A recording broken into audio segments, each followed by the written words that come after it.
जय श्री कृष्णा सभी को। तो आज हम लोग यहाँ पर किंग कोबरा को ड्रॉ कर रहे हैं। तो सबसे पहले मैं यहाँ पर एक सर्कल को ड्रॉ करूँगी। इसके फेस के लिए नीचे की तरफ जो भी रेफरेंस पिक्चर हम ले रहे हैं उसे ध्यान से देखते हुए हम इसे कर्व करेंगे इस तरह से।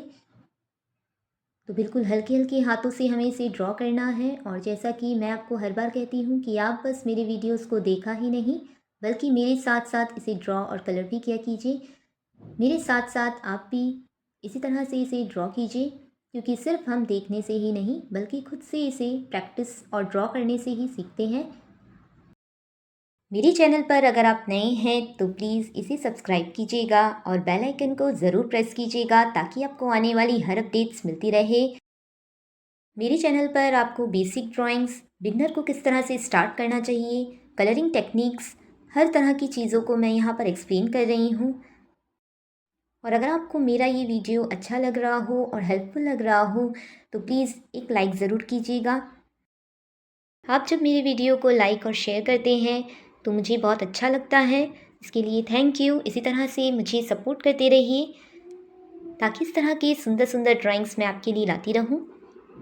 और प्रैक्टिस करते रहिए, क्योंकि प्रैक्टिस ही एक ऐसी चीज़ है जो हमारी ड्राइंग में इम्प्रूवमेंट ला सकती है।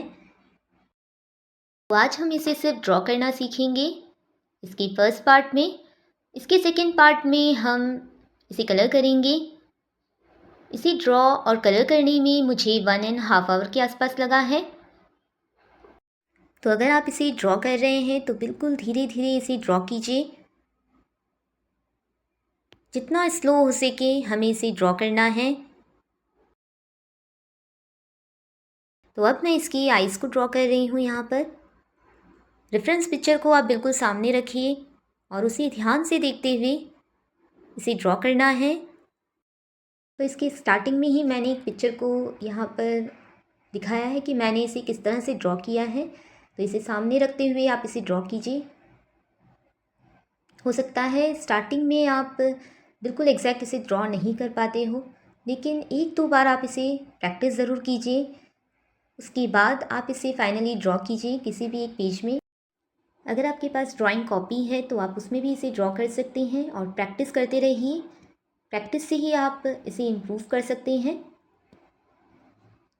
मेरे हैंड मूवमेंट्स को ध्यान से देखिए और आप इसे बिल्कुल हल्के हल्के हाथों से ड्रॉ कीजिए यहाँ पर। तो दोनों आइज़ को मैंने यहाँ पर ड्रॉ कर लिया है। अगर आप इसे वाटर कलर से प्रैक्टिस करना चाहते हैं तो आप इसे थिक पेपर में ड्रॉ कीजिए। पेपर थोड़ा सा थिक होना चाहिए। लेकिन वाटर कलर को भी हम किस तरह से यूज़ कर सकते हैं उसके कई वीडियोस मैंने अपने चैनल पर अपलोड किए हैं। अगर वो वीडियोस आपने नहीं देखे हैं तो प्लीज़ उसे मेरे चैनल पर जाकर ज़रूर देखिए। वहाँ पर मैंने एक्सप्लेन किया है कि आप किस तरह से वाटर कलर को ड्राइंग कॉपी में भी यूज़ कर सकते हैं। अगर आपके पास पतला पेपर है वहाँ पर भी आप किस तरह से वाटर कलर को यूज़ कर सकते हैं।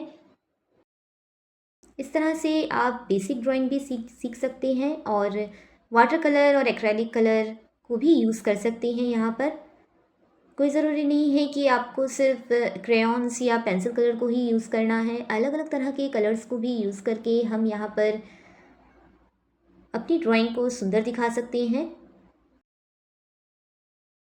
स्टार्टिंग में हमें फ्री हैंड ड्राइंग ही प्रैक्टिस करनी चाहिए और जितना हो सके बेसिक ड्राइंग को प्रैक्टिस कीजिए और डेली कुछ ना कुछ ड्रॉ कीजिए या कलर कीजिए।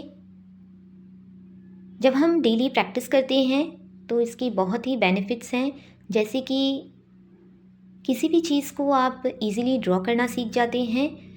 वहाँ पर आपको कोई भी रेफरेंस पिक्चर की ज़रूरत नहीं होती है। नेचुरल चीज़ों को भी किस तरह से ड्रॉ करना है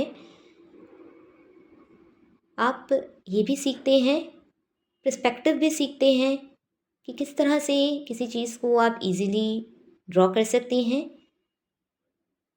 इसीलिए जितना हो सके हमें प्रैक्टिस करना चाहिए।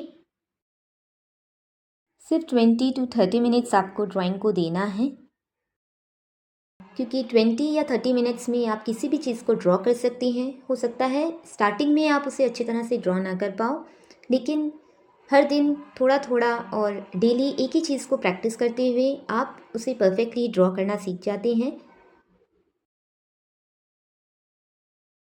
तो यहाँ देखिए इसके फेस को हमने ड्रॉ कर लिया है। अब हम इसके जो नीचे वाला हिस्सा है वहाँ पर इस तरह से कर्व करेंगे और यहाँ पर मैं बैकग्राउंड को भी ड्रॉ करूँगी। बैकग्राउंड को हम बिल्कुल सिंपल रखेंगे और ड्रॉ करते वक्त बिल्कुल भी प्रेशर का यूज़ नहीं करना है। मैं आपको हर बार कहती हूँ, बहुत ही प्रेशर में ड्रॉ करने की वजह से पेज ख़राब होता है और वो इरेज़ भी नहीं होता है।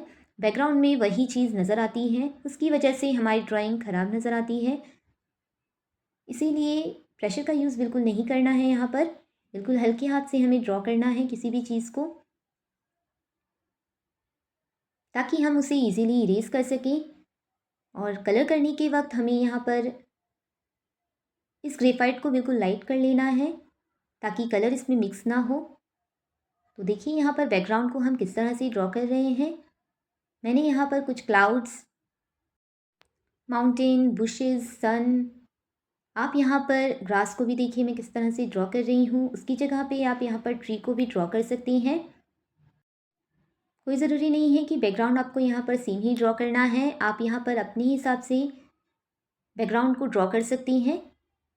इससे भी हम कुछ नया सीखते हैं। आई होप आपको आज का ये वीडियो अच्छा लगा हो और हेल्पफुल लगा हो। Thank you so much for watching.